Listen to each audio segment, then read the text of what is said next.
"30 years ago, this was a hangout for us called Ground Zero. Me and my best friend would come up here on the weekends and go dancing just down the stairs and to the left. One weekend we were here and we were running around inside. My friend was working the lights and we were dancing, listening to music. And often I would take a break and go for a walk. So I would come out these stairs and I would turn and look up here. Now on this night, I was headed up the stairs and this guy wanted to go with me.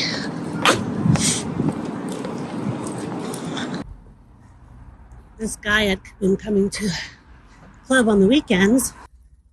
He had asked me to dance. He wanted to buy me a drink.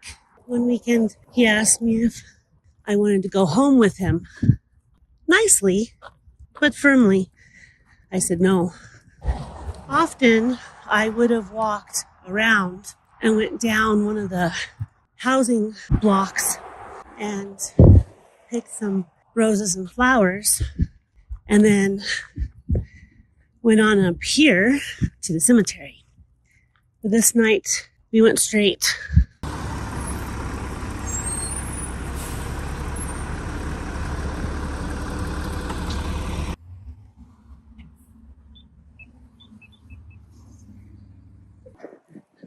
We walked up here, making light conversation.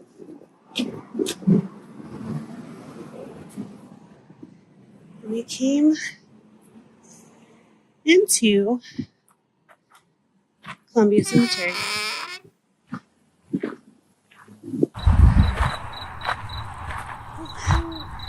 And the minute he crossed into those cemetery gates, I could tell the energy shifted. It was very awkward, uneasy. You could tell that he was not comfortable coming into the cemetery. I made light talk about it. And I said, "It's okay, you're with me. I talk to people in here all the time. They're nice. Never had any bad energy in here. Everything's cool. You'll be fine." He's like, "Yeah, okay, whatever." Once again, awkward and uncomfortable.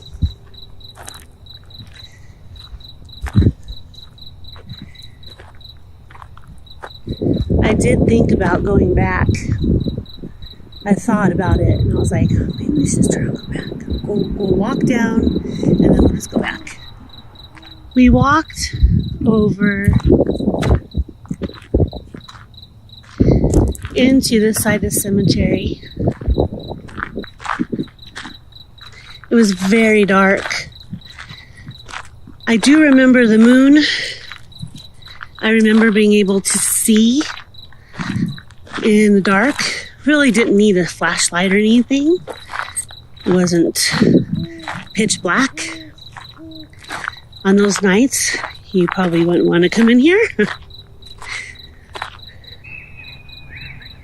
I remember telling him about a little girl spirit that I would come and talk to in here.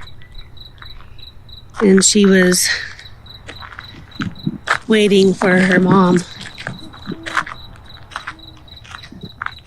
There's also a watcher in the cemetery. Told him the story a little bit. He didn't seem quite keen on talking about that type of thing. So I changed the subject and I said, well, and then I thought we'll go to the favorite tree that I would hang out at. And I didn't come up here and spend the whole time up here. I spend maybe half an hour and then go back to the club. My friends would often be like, "Where did you go?" I'd be like, "Went for a walk." Or, "Where?" "To the cemetery." "Oh, okay. Well, it was just something I like to do." And then I would go back, have a drink, and dance. And that would be my fun Friday or Saturday night. On Fridays, Ground Zero would play gothic music. And then on Saturdays or Sundays, they would play like rave music. We called it back in the day, when we went to underground rave parties. And disco on Sundays. And that was fun. Let's get back to the story. We came over to this big tall tree, the beautiful tree, especially in the summertime. And we sat down right here. And I like to just sit and have a quick little meditation and just see if anyone talks to me. Sometimes someone does, and sometimes it's just silence, and that's nice to just sit and be in the quiet. Now it's noisier now. There's much more people wandering around. Ground Zero was pretty quiet, quaint little place, out of the way.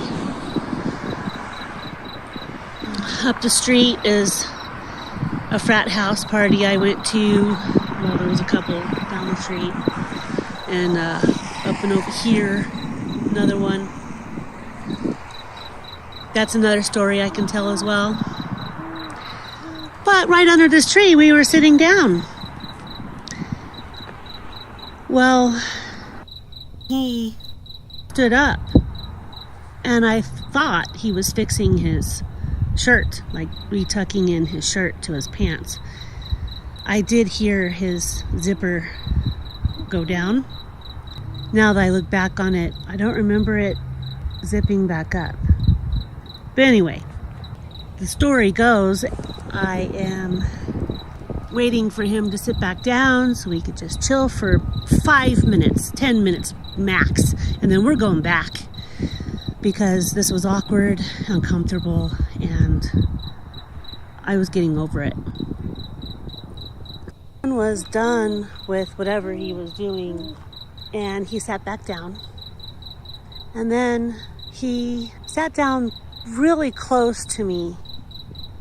I was a little uncomfortable myself, and he put his arm around me, and I kind of slightly shrugged it off, and he put his arm tighter around me, and I shrugged it off a little harder.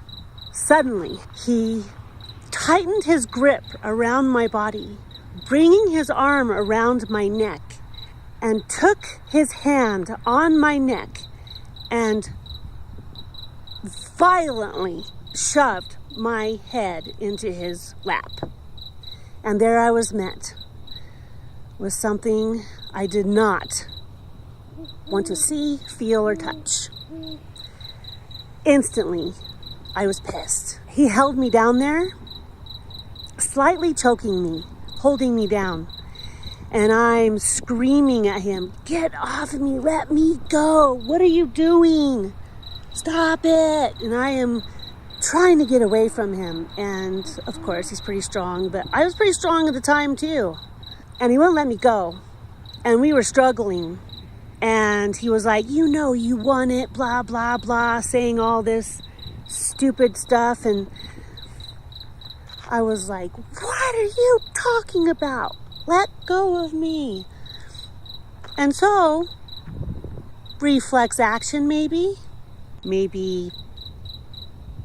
I don't know, something came over me. And I bit down, crunching. Well, that guy let out an agonizing scream, let go of me, and grabbed onto his area. "You bleepity bleepity bleep, yelling at me, cursing at me, and I flung myself away from him.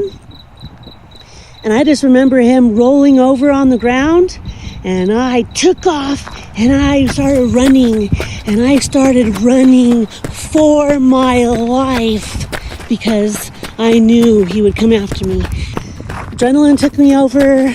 I ran through here. I believe I aimed for that street. So I ran right through here, and I leaped over that gate, and I ran across the street.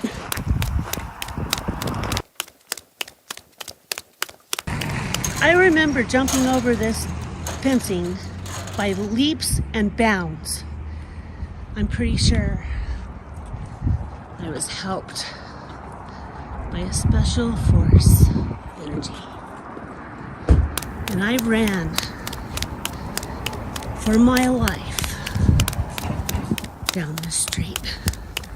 And it seemed like an awful long ways.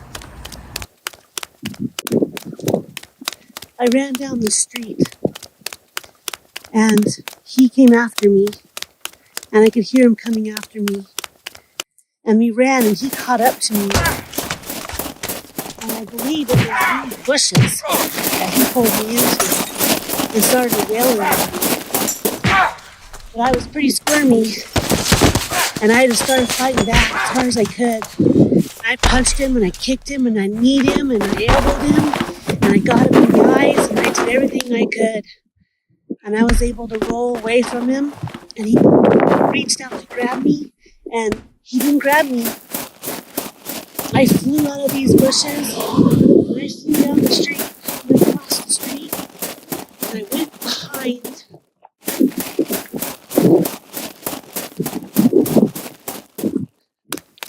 and up this alleyway. And I was able to find my way through to try to get away from him. And I got my way through and back behind.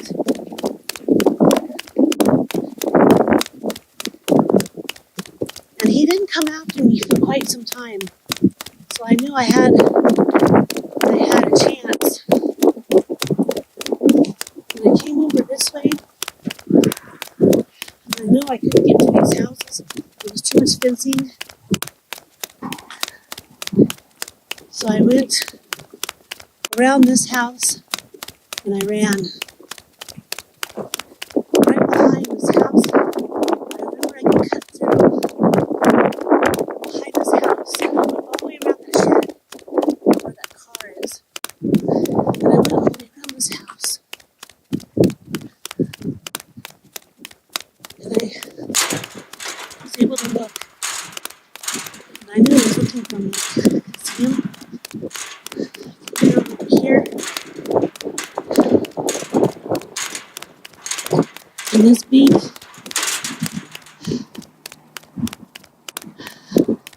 house right here.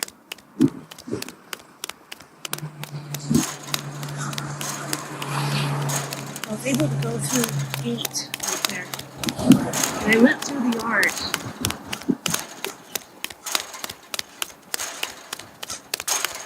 And back behind this house.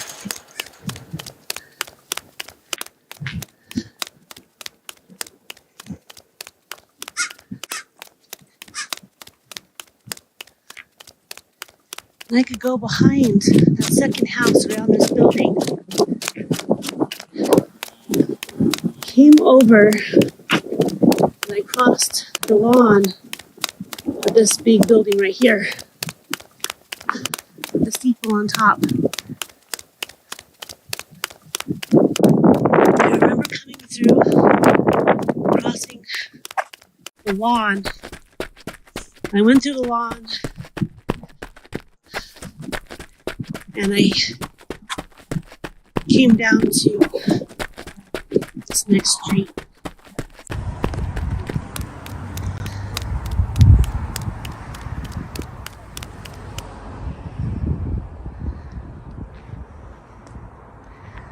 I remember coming through and I ran across this lawn and down.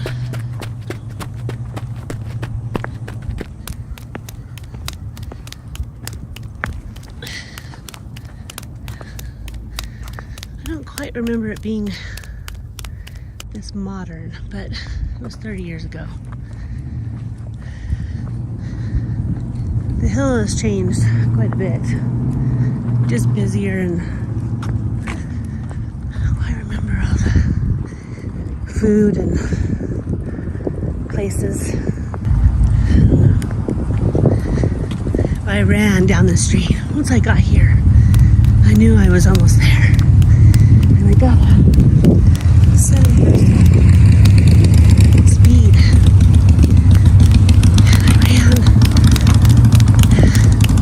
And I just kept running. And I got real tired.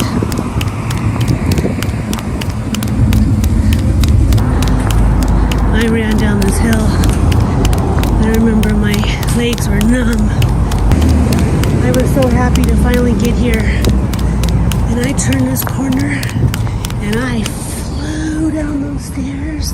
I flew down those stairs. And I ran into that doorway. And security at the door was a big man. His name was Cliff. He was bald and big. The coolest security guard a girl could ever have. And I ran down there and I ran behind him. I was out of breath. And I was like, oh my God. I was trying to catch my breath and he's like, girl, what is going on? What is happening to you?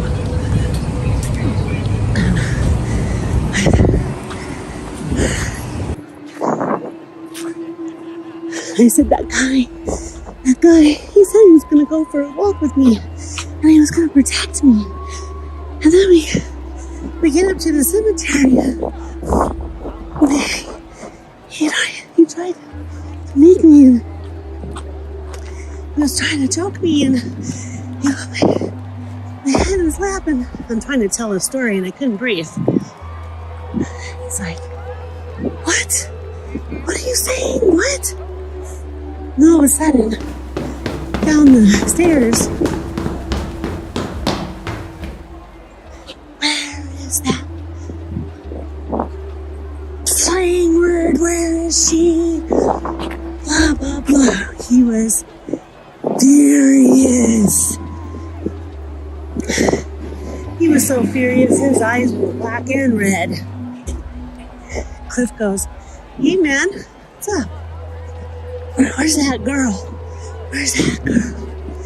She tried to bite my blank off. Blah, blah, blah. Cliff's like, whoa, man. Like, take a step back. Don't give my face. What's going on? I went for a walk with that girl. She tried to bite my you know what off. Oh, you mean this girl? And I raised up and gave him a little wave. Put my arm on Cliff's shoulder and kind of held on to him because I was shaking and I was trying to catch my breath.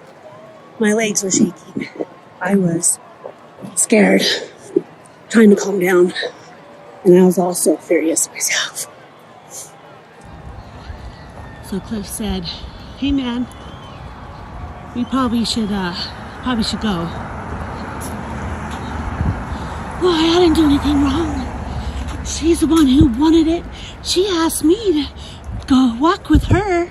She's the one who wanted me to go with her. And Cliff goes, I don't think so, bro. Like, probably should leave. No, I'm not leaving until she comes over here and apologizes to me. Cliff was like, no, That's not what's going to happen. What's going to happen is either you get out of here and never come back, or I'm calling the cops. Right, Callie? Yep. Yeah. Yep. Please. I didn't want to look at him. I was so beyond belief of what had just happened. Could not get it through my psyche. I just couldn't believe it. Cliff had to get in this boy's face and tell him to leave. He still would not leave. He got in Cliff's face. So Cliff picked him up by the scruff of the neck and the pants and forcefully led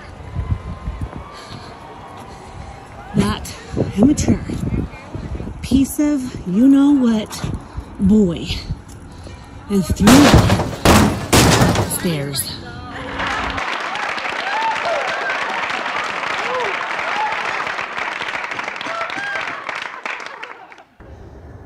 We are back to still my favorite tree. It's not the tree's fault. And in the end, I believe I was helped to get away from that guy. I think it could have been a whole lot worse. After Cliff threw him up the stairs, he did leave and he never came back, and I never saw him again. He looked very haggard. The feeling I got was he was a little out of it, and he had a lot of adrenaline. I might have knocked him out in the shrubbery. It was a while before he came back down those stairs. I was able to jump those fences to get around those houses and go across that lawn and get over to Ground Zero and down those stairs. I leaped down those stairs, taking 4 or 5 at a time, holding on to the banister and using it to let me fly down those stairs and around that corner and behind Cliff. I was mesmerized for a few days after that happened. Taught me to be a little more weary of people and boys and things. I did walk up here by myself because I was in trouble when I walked with someone else. I told my friends, and they weren't too happy with me. If that guy had ever come back, he would have been in big trouble. He was very smart to not come back. I never saw him again. Completely fine with me. I hope he learned a lesson too. Hopefully I taught him a lesson as well. There's a lot of girls you should not mess with. And apparently I was one of them.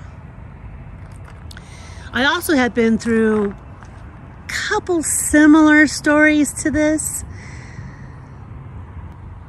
And I had learned a little bit more, I think, from those lessons to bring me to this one, which got me through and saved my life. And I'm very happy to all my friends here from the beyond.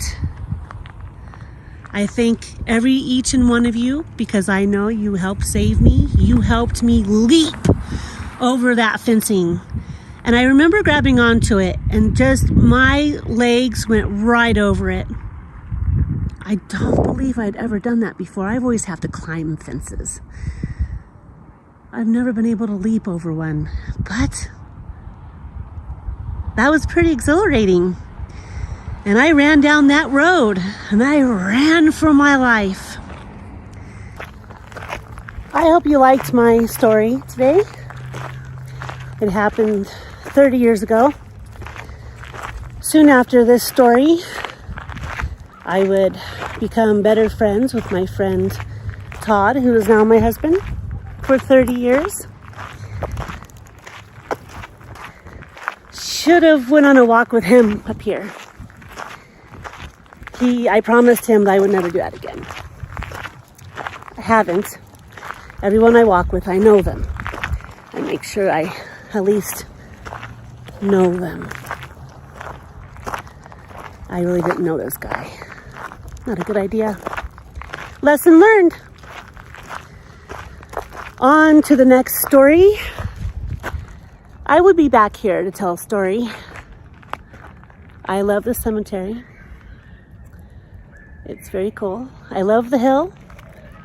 Has a lot of history for me and my life and my relationship. And I will tell about that as well, because that's a cool story too. Lots of lessons and travels and adventures. This brings me to more stories of when I went to Europe, and I did go to jail briefly. That's a cool story as well. Fun to tell. I love to tell stories. I hope you will like and subscribe and share my stories to people you think might find them funny and interesting. Stay safe out there, and I will send you all the positive shamrocks